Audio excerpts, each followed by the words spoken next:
রাব্বুল আলামিন বলেন, وَقَضَى رَبُّكَ أَلَّا تَعْبُدُوا إِلَّا إِيَّاهُ وَبِالْوَالِدَيْنِ إِحْسَانًا।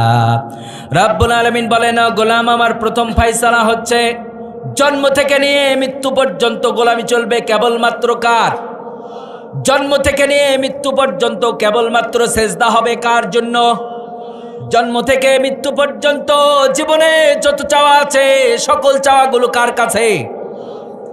যতবার রবকে ডাক দিয়েছেন কেবলমাত্র এক রবের জন্য, কথা বলেন ঠিক কিনা? এই জন্য রব্বুল আলামিন বলছেন, ও গোলাম লা তা'বুদুনা ইল্লাল্লাহ, আমি রব ছাড়া কারো গোলামি করতে পারবা না। আমার চূড়ান্ত ফয়সালা, ওয়া কাদা রাব্বুকা আল্লা তা'বুদু ইল্লা ইয়াহু ওয়া বিল ওয়ালিদাইনি ইহসানা। আমার প্রথম ফয়সালা হচ্ছে জন্ম থেকে নেমে মৃত্যু পর্যন্ত গোলামি চলবে কেবলমাত্র আমার। বিজনেসে গোলামি চলবে কার? মসজিদের মধ্যে গোলামি চলবে কার? রাজনীতির মধ্যে গোলামি আছে না নাই? কোরআন দিয়ে যখন রাষ্ট্র পরিচালনা হবে ওটাও ইবাদত বানিয়ে দেবেন কে?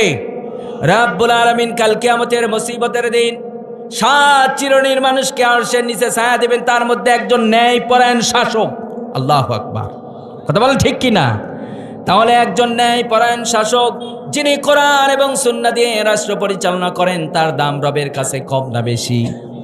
আমরা মনে করি কোরআন আলাদা, রাষ্ট্র আলাদা, রাজনীতি আলাদা। আমরা মনে করি কি করি না? ঈমান থাকতে পারে নাকি? ঈমান থাকবে নাকি? রাব্বুল আলামিন আসমান দিলেন আপনাকে, এই জমিনটাকে সুন্দর করে সাজিয়ে দিলেন। সেই রবের কাছে মনে হয় আসমান এবং জমিন পরিচালনা করার কোনো আইন নাই? আছে? আছে নাকি?